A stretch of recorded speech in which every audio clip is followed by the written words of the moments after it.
Vamos para Levítico capítulo 5, versículo 14. Levítico capítulo 5, verso 14. Nós vamos continuar falando sobre o tema geral que nós colocamos no livro de Levítico, um povo santo para um Deus santo, e nós estamos na seção, nos parágrafos, que o narrador descreve os sacrifícios expiatórios, tá? Os sacrifícios expiatórios. Já estudamos o sacrifício holocausto, que é o sacrifício de consagração junto com o sacrifício de cereal, sacrifício de consagração. Depois nós estudamos os sacrifícios que têm essa conexão de comunhão. E agora o sacrifício expiatório, que lida com o pecado. Estudamos desde o capítulo 4, 2 mensagens, como lidar com o pecado. E nós agora estamos ainda no tema do sacrifício expiatório, mas agora algo diferente. Não é a mesma coisa. Parece que é o sacrifício pela culpa, que é o texto agora, porque nós já estudamos o sacrifício ou a oferta pelo pecado, agora a oferta pela culpa. Isso porque nossos pecados que afetam o nosso relacionamento com Deus traz culpa. E há uma necessidade, então, de fazermos algo específico que o texto de hoje vai nos ensinar. Nós queremos olhar para o texto e aprendermos sobre como lidar com a culpa. Como lidar com a culpa. Que tremenda carga de culpa há na alma de cada homem. Muitos homens estão por aí andando cheio de culpa, sua mente. E nós queremos pensar hoje sobre o que é essa culpa, como lidar com essa culpa. Essa culpa, quando a gente fala de culpa aqui, nós não estamos falando de uma culpa subjetiva, porque às vezes você está sendo culpado ou está carregando uma culpa de algo que você fez que não foi errado, tá? Que não foi pecaminoso. Lá em Moçambique, alguns dos homens que faziam parte da nossa turma lá de estudo teológico descobriu que o futebol não tem a ver com João Batista, chutar a cabeça de João Batista. Eles então sofriam porque lidavam com esse assunto do futebol e entenderam que estavam ofendendo a Deus, porque o futebol, a bola, é como se estivesse chutando a cabeça de João Batista. Então, quando a gente disse que não, que eles poderiam jogar o futebol tranquilamente, né? O futebol foi inventado não há muito tempo, né? Então eles ficaram muito felizes da vida, né? Que bom, eu andava numa culpa, né? Achando que eu estava pecando. Então, nós estamos falando aqui de algo mais objetivo, algo que a palavra de Deus diz que nós erramos. Nós estamos falando aqui de algo que decorre da violação da vontade de Deus, que por tal violação você é digno de punição. E, portanto, um sacrifício, ele é pedido para que você se restabeleça. Nossos pecados ofendem a Deus e ofende as pessoas. E essa culpa, ela tem uma provisão. Então, hoje nós vamos falar sobre a provisão para o cancelamento da culpa. A provisão para o cancelamento da culpa está na cruz de Cristo. E nós queremos, hoje, continuar com esse tema do pecado que gera culpa. Agora, o sacrifício pelo pecado que nós estudamos diz respeito à nossa ofensa contra Deus. Contra Deus. Hoje nós vamos pensar um pouco nas implicações que o nosso pecado ofende a Deus, sim, mas também ofende e traz prejuízo ao próximo. E é por aí onde a gente vai estar caminhando. Então vamos ler o texto, depois dessa explicação. Compreenda então a partir do verso 14. Disse mais o Senhor a Moisés: quando alguém cometer ofensa e pecar por ignorância nas coisas sagradas do Senhor, Então trará o Senhor por oferta do rebanho um carneiro sem defeito, conforme a sua avaliação em ciclo de prata, segundo o ciclo do santuário, como oferta pela culpa. Assim restituirá o que ele tirou das coisas sagradas, e ainda acrescentará o seu quinto, e o dará ao sacerdote. Assim, o sacerdote, com o carneiro da oferta pela culpa, fará expiação por ele, e lhe será perdoado. E se alguma pessoa pecar e fizer contra algum de todos os mandamentos do Senhor aquilo que não se deve fazer, ainda que não soubesse, contudo será culpada e levará a sua iniquidade. E do rebanho trará ao sacerdote um carneiro sem defeito, conforme a tua avaliação, para a oferta pela culpa. Oferta pela culpa. E o sacerdote, por ela, fará expiação no tocante ao erro que, por ignorância, cometeu, e lhe será perdoado. Oferta pela culpa certamente, se tornou culpada ao Senhor. Falou mais o Senhor a Moisés, dizendo: quando alguma pessoa pecar e cometer ofensa contra o Senhor, e negar ao seu próximo o que este lhe deu em depósito, ou penhor, ou roubar, ou tiver usado de extorsão para com o teu próximo, ou que tendo achado o perdido, algo perdido, né? O negar com falso juramento, ou fizer alguma outra coisa de todas em que o homem costuma pecar, será, pois, que tendo pecado e ficado culpada, restituirá aquilo que roubou, ou que extorquiu, ou o depósito que lhe foi dado, ou o perdido que achou, ou tudo aquilo sobre o que jurou falsamente, e o restituirá por inteiro. E ainda isso acontecerá, e ainda isto acrescentará a quinta parte. Aquele a quem pertence, lhe dará no dia da sua oferta pela culpa.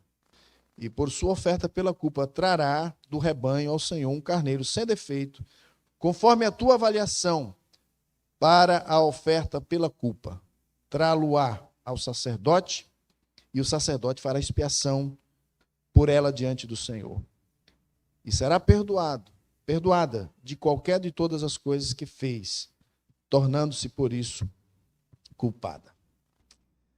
Meus irmãos, deixe apenas os pecados dos quais podemos nos lembrar agora.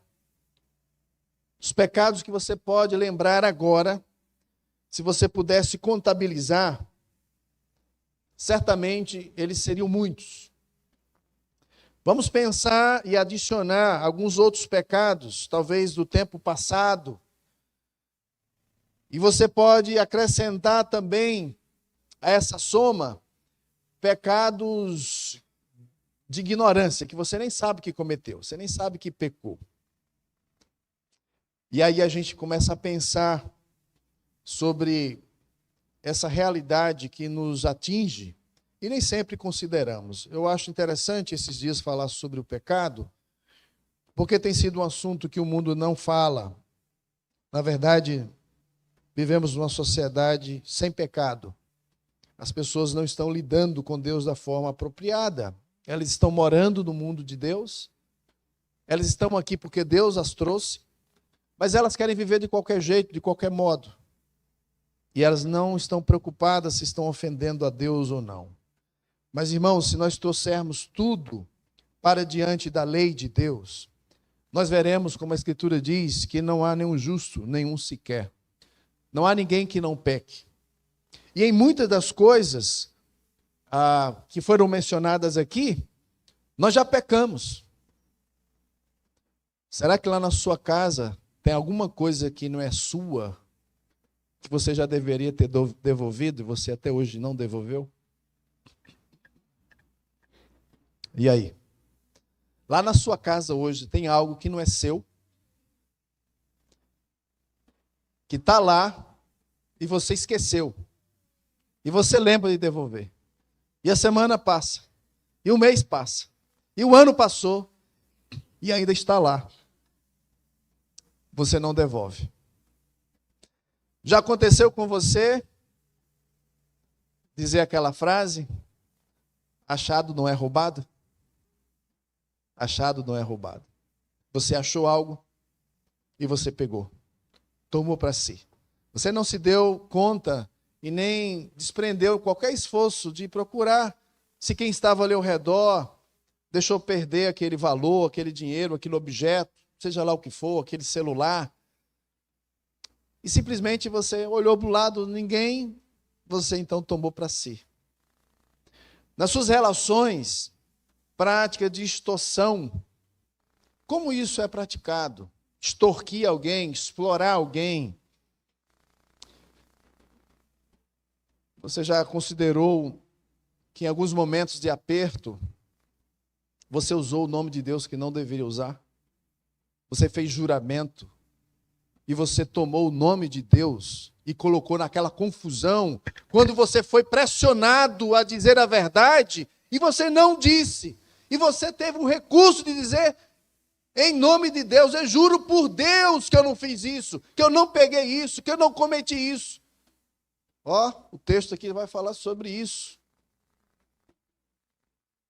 Pecar contra as coisas sagradas, sacrilégio, usar o nome de Deus nos enroscos, das enrolações que a gente faz na vida. Esses prejuízos na vida dos outros traz culpa. E talvez a palavra que você deve ter visto repetindo aqui na leitura do texto é a palavra que nós vamos trabalhar um pouquinho hoje, que é restituição. Restituir. Aprender que quando nós ofendemos as pessoas, tiramos dela aquilo que é delas e a gente de alguma forma usou de injustiça. O texto vai nos ensinar hoje como resolver o problema, como lidar com essa culpa. Que o ato concreto de mostrar que você está arrependido é devolver por inteiro aquilo que você subtraiu. E ainda tem mais uma multa. 20%. Reconhecendo o prejuízo que você causou na vida do outro. Como lidar com a culpa? É sobre isso que nós vamos falar hoje. O salmista 19 diz: quem pode entender seus erros? Purifica-me das minhas falhas secretas. Que nenhum de nós, então, atenue nossa culpa ou pense ser suficiente dizer: foi simplesmente um erro, foi um engano. Mas que a gente possa ter o entendimento de humilhação e nos considerar de fato abomináveis, imundos diante da santa justiça de Deus, e não sermos comparados, misturados com essa massa de corrupção e vivermos, irmãos, nesse corpo de modo pecaminoso. Nós fomos chamados à santidade. E Deus então está tratando esse povo que não só foi liberto do Egito, da escravidão política, mas Deus quer livrar esse povo que Ele salvou da sujeira do coração, dos seus pecados. Então, nessa noite, nós queremos ser encorajados pelo texto, como colocar o nosso mundo interior em ordem. Como ser liberto da culpa do pecado, pela provisão dessa morte expiatória, que expressa o arrependimento e o desejo acompanhado aqui de restituição, de restituir quem nós ofendemos. Como lidar, então, com pecados que geram culpa? Como lidar? Nós temos aqui, de modo bem objetivo, essa restituição, essa paga dessa multa, apresentar essa oferta de reparação, que é um cordeiro, tinha que ser um cordeiro, tá? Então é bem diferente da oferta pelo pecado. É um cordeiro. Se o camarada não tivesse esse cordeiro, ele tinha que levar o dinheiro e pagar pelo tamanho desse carneiro lá, pelo porte dele, o valor segundo estabelecido no templo ou no tabernáculo. E ali, então, ele entregaria ao sacerdote que faria expiação, e assim Deus o perdoaria. Oferta de restituição, ou oferta da culpa ou oferta de compensação. Esse é o texto que está diante de nós, apresentada nesses casos em que a restituição pelo pecado era possível, quando a restituição pelo pecado era possível. Então, no capítulo 5, verso 16, nós temos a ideia da restituição, né? Assim restituirá o que tirou das coisas sagradas. No capítulo 6, verso 4, será, pois, que tendo pecado e ficado culpada, restituirá aquilo que roubou. E o versículo 5, ou tudo aquilo sobre o que jurou falsamente, e o restituirá por inteiro. Então, vamos pensar como lidar com o pecado da culpa. Eu quero separar aqui esses dois blocos, capítulo 5, verso 14 a 19, e o capítulo 6, dos versos 1 a 7. Eu quero fazer uma síntese aqui. Dos versos 14 a 19 do capítulo 5, nós temos aqui essa culpa que tem a ver com pecados contra coisas sagradas, certo? Coisas sagradas. Aqui envolve uma reparação para situações em que uma pessoa comete o pecado em uma quebra que tem a ver com a expressão da fé. Fé com uma fé e um pecado aqui contra Deus. O primeiro discurso aqui tem dois regulamentos. O primeiro regulamento diz respeito a lidar com questões do santuário, questões do tabernáculo, ou questões que os sacerdotes faziam. Alguns textos, um pouco mais à frente, vai falar de coisas sagradas se referindo à comida que está ali a serviço ou que era deixado em uma das ofertas, a oferta de comunhão, por exemplo, que era deixado e participavam os sacerdotes. O primeiro regulamento diz respeito a lidar com essas questões. O segundo trata de uma violação não intencional e desconhecida de qualquer um dos mandamentos de Deus. Ele só diz, verso 17, se alguma pessoa pecar e fizer contra algum de todos os mandamentos do Senhor, aquilo que não se deve fazer, ainda que não soubesse. Ele não diz o quê? Primeiro, ele diz que é contra as coisas sagradas, verso 15. Esse segundo parágrafo não diz sobre o que especificamente. E aí a gente começa a pensar sobre essas referências, né, de coisas sagradas, onde ofertas eram feitas pelos sacerdotes. Isso pode envolver a comida, isso pode envolver também a dedicação que o adorador fazia de animais. Isso pode também significar a dedicação que o adorador fazia de suas casas, dedicação que os adoradores faziam também com respeito às suas terras, ou até mesmo dízimos. Dízimos. Esse animal aqui é do Senhor. Esse animal aqui é do Senhor. E você prometeu que é do Senhor.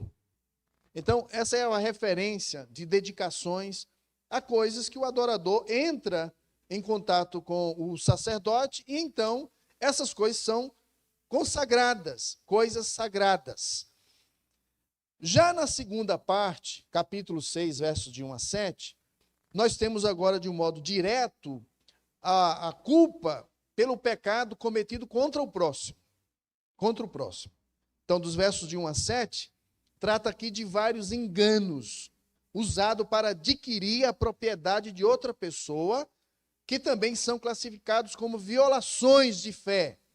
Alguém que expressa de forma muito ruim a sua fé. É alguém que quer obter as coisas por meio da subtração. E ele vai falar casos que incluem enganar, um engano, que inclui algo que foi deixado como segurança, como depósito, envolve o roubo, no verso 2. No verso 2, extorquir. Envolve negar ter encontrado algo e não entregar, no verso 3, como também o procedimento usual daquela sociedade antiga para descobrir quem é o sujeito, né, quem é a pessoa culpada, o ato suspeito aqui de engano, então a pessoa era levada a uma situação de fazer juramento, como eu já falei, jurando inocência. Então essa pessoa, no verso 4 a 7, vai então ser conduzida a um testemunho. E aí no verso 5, ou aquilo sobre que jurou falsamente. O que essa pessoa vai fazer? O procedimento aqui é explicado. Caso haja alguém classificado dentro desses erros aqui, pecado contra Deus, essa culpa gerada aqui envolve a propriedade desaparecida e envolve aqui o nome do Senhor sendo profanado. Essa pessoa jurou falsamente o nome do Senhor, elevando aqui o seu pecado a uma quebra dos princípios, né? Então, para retificar as questões, o culpado deve tomar várias medidas. Ele deve restituir à vítima tudo que ele tomou. Ele deve pagar uma multa de 20%, no verso 5. Ele deve apresentar uma oferta de reparação, consistindo aí de um carneiro sem defeito, com um valor definido. E assim o sacerdote expia o seu pecado e Deus o perdoa. Em resumo, é isso que o texto está explicando. Esse é o procedimento, como expiar a culpa. Pecado que você cometeu sem querer, sem ser consciente, intencional contra as coisas sagradas. E aquele pecado que você também pecou e você está sobre a culpa. Quando você, então, lidou com o seu próximo, lidando com ele de modo enganoso, e você, então, tratando o seu próximo, subtraindo dele aquilo que, de fato, não lhe é devido. Então, vamos pensar, irmãos, sobre esse desafio de falarmos sobre a restituição como um passo crítico no arrependimento genuíno.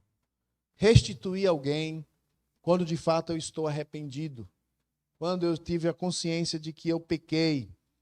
Meus irmãos, a nossa cultura, ela relativiza a culpa. Nós, com muita facilidade, a gente redireciona a culpa. A culpa não é minha, a culpa é sua. Nós apresentamos justificativas de todas as formas. E nós chegamos a dizer, todo mundo faz. Quando encontra algo no chão, todo mundo pega. Se eu não pegar, o outro pega, né? Então, deixa eu ser beneficiado. O dono não vai voltar mesmo mais, né? Então, veja como essas coisas práticas do nosso dia a dia são tratadas à luz da santidade de Deus. Como que o povo de Deus deve viver de modo ordeiro, de modo correto. É isso que o texto está nos ensinando.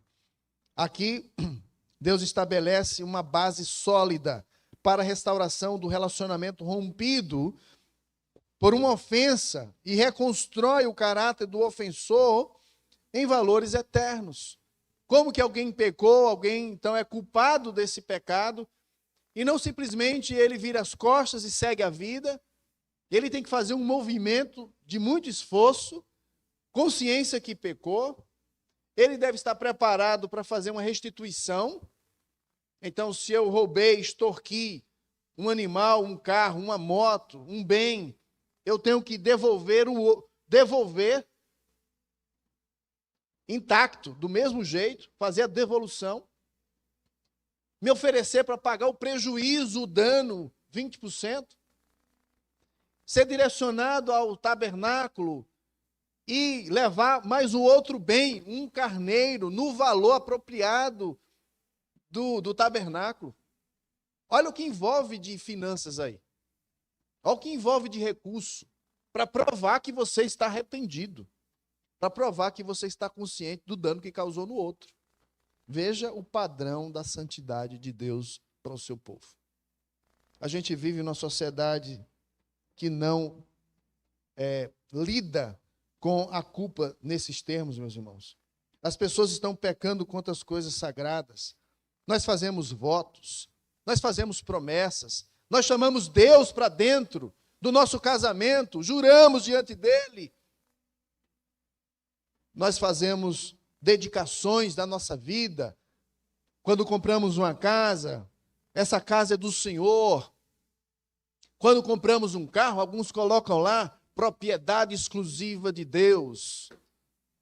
E fazemos afirmações de que é de Deus e é dedicado a Ele. Mas, de fato, nós não estamos vivendo, porque nós pecamos em não dar a Ele aquilo que lhe é devido, aquilo que nós dissemos que é. Pecamos contra as coisas sagradas. Ah, se o Senhor me abençoar, se as minhas finanças melhorarem, eu darei ao Senhor isso, eu darei parte disso, eu serei fiel nos meus dízimos, nas minhas contribuições, e Deus abençoa, abençoa, e você não faz. Você peca contra o Senhor, contra as coisas sagradas, as coisas que são dedicadas a Deus. E você continua vivendo para si. E embora isso aconteça, o texto está nos convidando que há perdão, que há uma maneira de restituição, que há uma maneira de conserto, que há uma maneira eficaz de ser cancelada essa culpa, e você está livre na sua consciência. Restituir os prejuízos que nós causamos aos outros. Nas nossas andanças nesse mundo, irmãos, nós somos sujeitos, sim, a cometer injustiça. Errarmos nas nossas relações, nos nossos tratos, nos nossos negócios, nas nossas compras, nas nossas relações com os vizinhos, com os amigos, no ambiente de trabalho, da escola. Mas será que nós temos tido o arrependimento acompanhado pela atitude de substituir ou restituir, melhor dizendo, esse agravante? Devolver, dizer que eu estou tão arrependido que eu estou aqui, o prejuízo que você já tomou por você não ter usufruído do seu direito, está aqui a multa, eu vou pagar, o que precisa fazer para resolver o seu problema? A maioria das vezes a gente só diz, me perdoe, irmãos, me perdoe, meu irmão, e está tudo resolvido, e o dano está lá, o prejuízo está lá, e você não está nem aí para restituir. Né? Você entrou na casa de alguém, sem querer quebrou aquele vaso precioso da casa, e você só diz assim, ô meu irmão, foi sem querer, me desculpe, e vai embora. Mesmo sem querer, restitua. Só se ela não quiser receber. Eu quebrei, isso aqui é valioso seu, está aqui o dinheiro. Não é só pedir perdão. Vocês entendem as implicações desse texto? Meus irmãos, às vezes nós agimos de má fé, lesamos pessoas. E a santidade que Deus exige de nós na relação com o próximo, nos proíbe, irmãos, andarmos na mentira e termos o nosso coração sob controle quanto à nossa cobiça.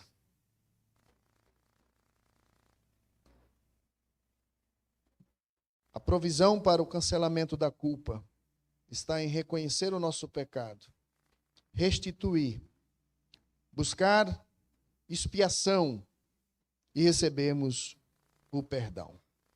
É isso que o texto está nos ensinando. Uma vez que o texto não é tão obscuro, eu queria trabalhar algumas implicações e tentar, irmãos, agora pensar como é que esse texto se cumpre na vida de Jesus. Se todos os sacrifícios apontam para Jesus, se tudo que ocorre no templo aponta para Jesus, como é que esse sacrifício, o sacrifício de Jesus, se cumpre aqui, ou seja, o sacrifício pela culpa se cumpre aqui por meio do Senhor Jesus Cristo. A morte de Cristo, meus irmãos, é esta oferta de restituição perfeita. Portanto, tornou a oferta de restituição levítica obsoleta, no sentido de que já não é mais necessário tentar compensar Deus pela nossa falha, compensar Deus levando a Ele um cordeiro ou qualquer outra coisa que a gente tenha. O sacrifício de Cristo cancelou as nossas dívidas espirituais. Qualquer pecador pode encontrar perdão genuíno pela fé na morte expiatória de Cristo Jesus. Talvez uma das descrições mais claras dessa referência de Cristo Jesus, sendo este que cumpre o sacrifício pela culpa, é o texto de Isaías 53. Está lá a descrição do servo sofredor. E Isaías descreve que Cristo se ofereceu como oferta de reparação. Sua morte, portanto, compensou, restituiu totalmente a Deus todos os danos causados pelo nosso pecado. A morte de Cristo conquistou a possibilidade de expiação por todos os nossos pecados. Portanto, meus irmãos, para alcançar o perdão, uma pessoa precisa buscar a reconciliação com Deus. E como consequência, somos instruídos, se nós também pecamos e há uma culpa sobre nós pelo dano causado na vida do próximo, o texto está nos ensinando que nós devemos também alcançar o perdão. Uma pessoa precisa buscar reconciliação com quem prejudicou. Fazer restituição frequentemente fornece a plataforma para uma reconciliação genuína, para sabermos se de fato foi perdoado. Existe um texto em Mateus capítulo 5, verso 23 a 24, o Sermão do Monte. Jesus ensina, se você estiver oferecendo a sua oferta no altar, e ali se lembrar de que seu irmão tem algo contra você, deixe a sua oferta diante do altar e vá primeiro reconciliar-se com ele, reconciliar-se com seu irmão, e então venha e apresente a sua oferta.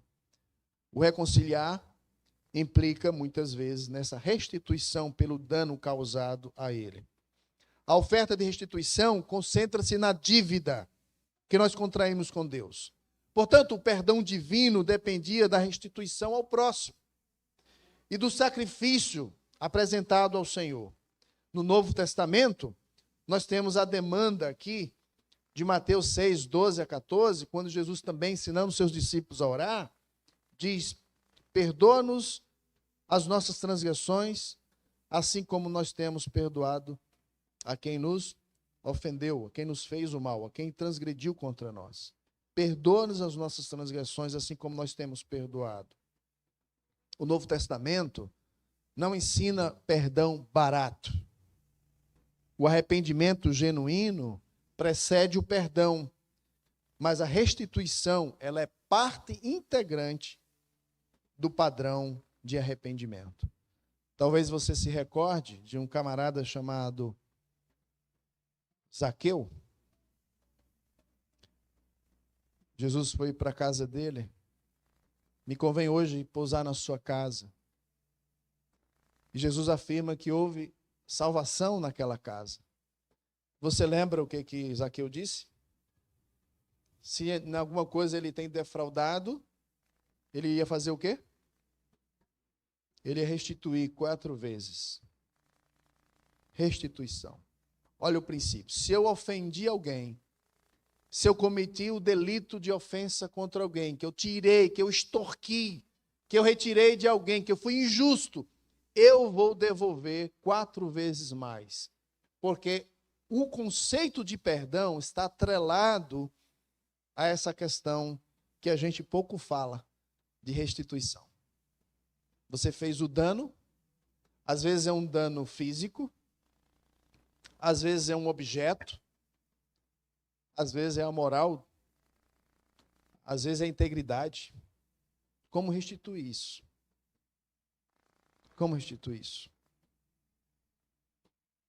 Por meio da restituição, uma pessoa expressa de forma tangível que está aceitando a responsabilidade total por seu erro e está buscando tanto o bem-estar do seu irmão que foi injustiçado, como ele também está buscando restaurar a comunhão, o relacionamento com ele.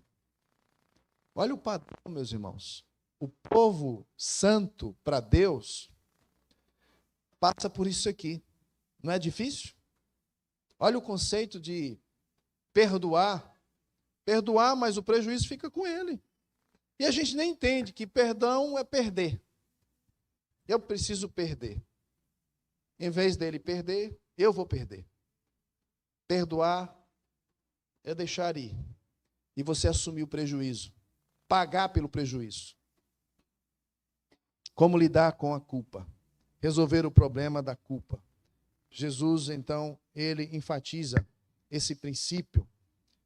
E no Antigo Testamento, como no Novo Testamento, o caminho para a salvação se dá por meio de sacrifício e de reparações àqueles que prejudicamos.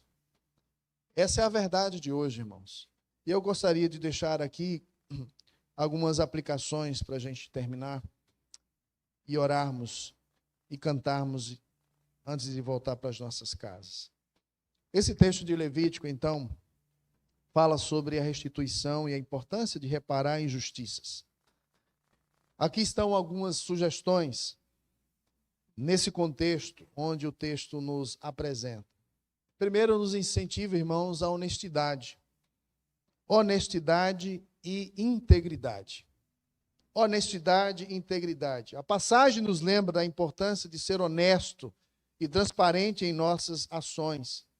Em um mundo onde a desonestidade é comum, ser uma pessoa de integridade é essencial e Deus entende isso e requer isso do seu povo. A integridade tem a ver com nós sermos completos, inteiros, íntegro. Inclusive, mais ou menos o significado da palavra no verso 17, que aparece aí, iniquidade.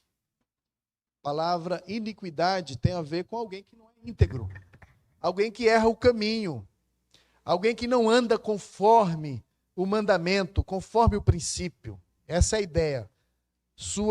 Você vai levar a sua iniquidade. Denota alguém que não é íntegro.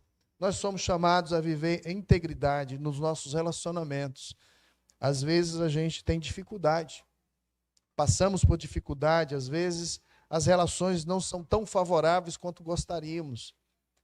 Mas, irmãos, nós temos aí o desafio de vivermos essa honestidade e reparar as injustiças que a gente pode estar fazendo na vida de outras pessoas.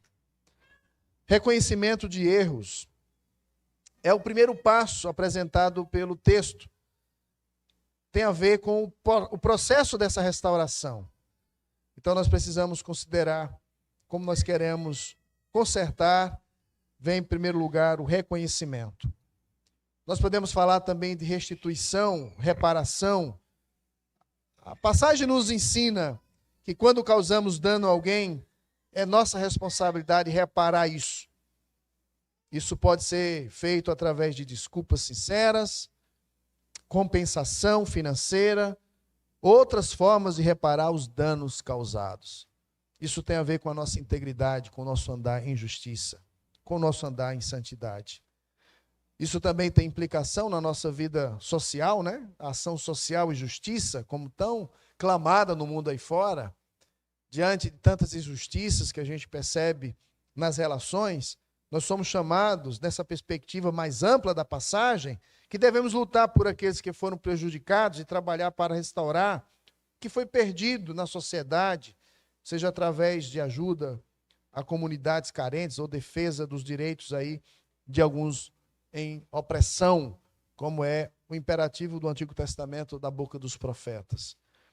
Mas também envolve a nossa responsabilidade pessoal, a nossa empatia, a nossa compaixão, porque restituir envolve entender o impacto das nossas ações sobre os outros. Devolver empatia nos ajuda a agir com compaixão e a estar atento ao bem-estar das pessoas ao nosso redor. O texto nos lembra que somos responsáveis por nossas ações, que devemos estar dispostos a arcar com as consequências dos nossos atos e buscar fazer isso e fazer o que é certo. O texto de nenhuma forma diz, irmãos, que ao fazer isso, ele vai suspender as consequências. As consequências estarão sobre nós. Deus perdoa. Vai ter um ônus aí, você vai ter que restituir, pagar uma multa. Mas as consequências permanecem. Nem sempre Deus suspende as consequências dos nossos atos. E a gente precisa lembrar isso.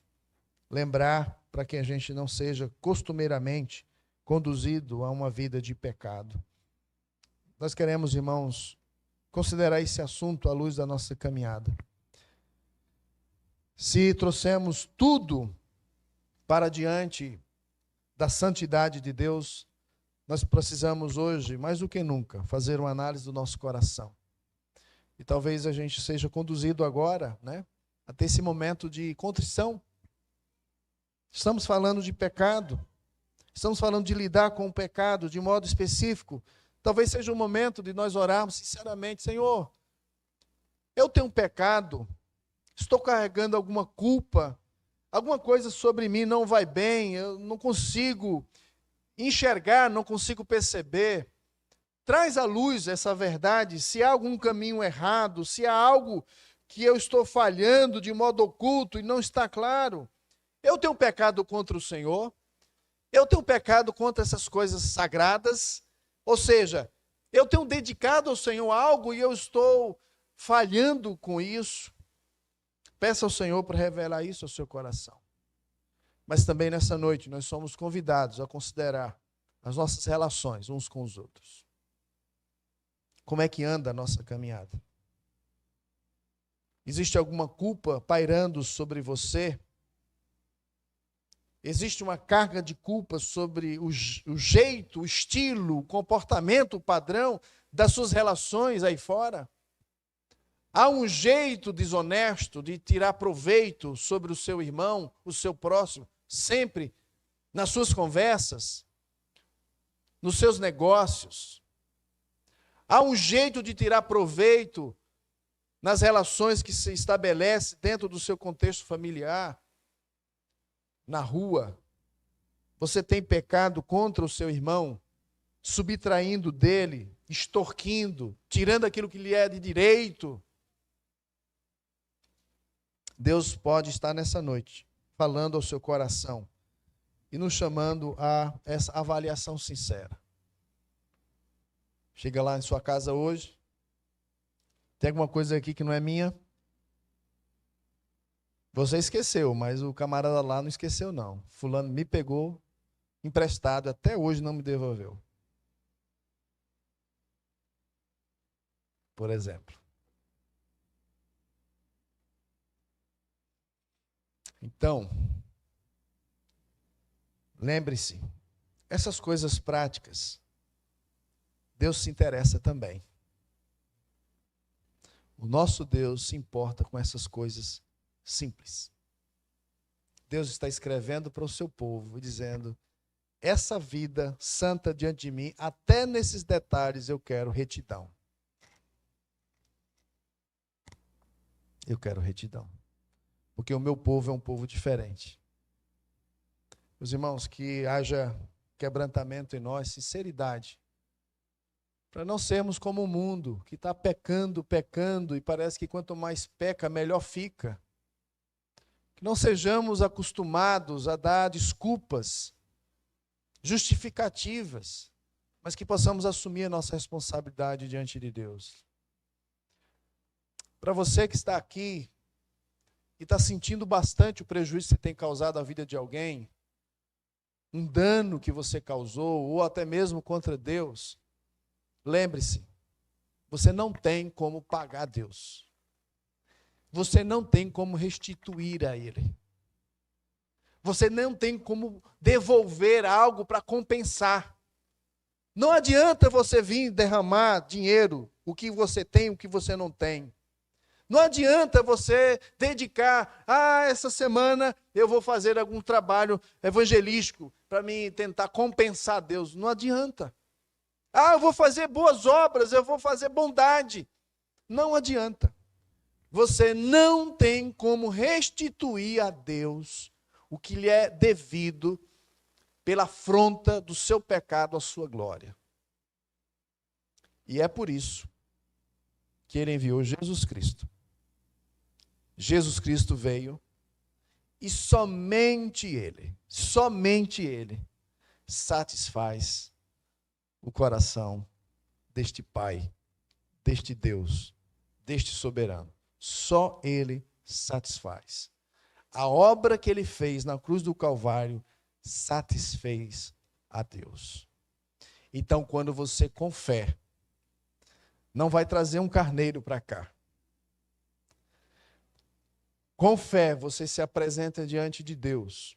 em nome de Jesus. E confia que 2000 anos atrás, Jesus no Calvário, fora de Jerusalém, morreu e ressuscitou por você, para perdoar os seus pecados. O texto claramente diz que você é perdoado. Você é perdoado. E você agora, em Cristo, é aceito. Você agora é aceito porque a restituição ela foi completa. Não ficou nada para você fazer. Mas as implicações continuam, irmãos. Mesmo que somos perdoados, a verdadeira evidência desse perdão é que a gente possa fazer o quê? Restituir aqueles que nós ofendemos. Ter coragem de assumir que fracassamos e devolver o que tomamos. Devolver o prejuízo, restituir o prejuízo com muito mais generosidade para mostrar que nós estamos de fato arrependidos. E que nós queremos também estabelecer uma comunhão, um resgate de comunhão. É assim que o texto nos ensina. Convido você a curvar sua cabeça. Deus, obrigado, tua palavra é muito elevada. E nessa noite nós aprendemos, ó Deus, que o Senhor está preocupado em cada detalhe da nossa vida. Nossos negócios, nossas relações simples, aquilo que sai da nossa boca, nosso juramento, nossas palavras de dedicação, consagração, a nossa maneira de lidar com os pertences dos outros, o compromisso com a justiça, com a honestidade, o compromisso em desenvolver sempre um coração cheio de empatia, de generosidade com o próximo, de nunca querer tirar, reter, mas pelo contrário, dar, porque muito mais bem-aventurado é dar do que receber. Nós somos chamados para sermos provedores nesse mundo. Nós somos o teu povo santo que recebeu do Senhor tudo. Nos dê gratidão por isso, nos dê satisfação. Torna o nosso coração satisfeito, Senhor, para que nas nossas relações nós possamos, ó Deus, te adorar e expressar a tua santidade. Senhor, se existe em nós algum pecado oculto, algo que nós pecamos contra ti, se existe algum pecado oculto que nós pecamos, ó Deus, contra o nosso próximo, Senhor, revele ao nosso coração, nos dê coragem de confessar, nos dê coragem de ir lá, de restituir, de compensar o prejuízo, de restabelecer como gesto, ó Deus, da tua santidade em nós. Nosso coração por si só não quer, Senhor, nós somos carnais, mas pelo teu Espírito ajuda-nos a viver de modo elevado. O Senhor conhece a nossa fraqueza, estamos aqui por misericórdia. Portanto, vem, Senhor, pelo teu Espírito, e insurge em nós o desejo de viver esse padrão. Que bom, Senhor, saber que os nossos pecados, sejam eles os mais drásticos, eles não ficam sem conserto. O Senhor está à disposição para consertar, para cancelar, até mesmo a culpa que fica na nossa consciência. O Senhor cancela a culpa da nossa consciência. O Senhor nos deixa em paz contigo, em paz uns com os outros. Faz isso, Senhor. Nos dê uma semana abençoada na tua presença. E abençoe a tua igreja espalhada em todos os lugares. E nos faz, ó Deus, hábeis no testemunho de Cristo Jesus. Ajuda-nos a viver, ó Deus, essa santidade em todos os momentos. Longe, ó Deus, dos olhares dos nossos queridos, mas sempre diante do teu olhar. Aqui nós iremos prestar conta, aqui nós iremos viver eternamente. Então, Pai, abençoe todos nós. Obrigado por essa oportunidade. Oramos no nome de Jesus. Amém.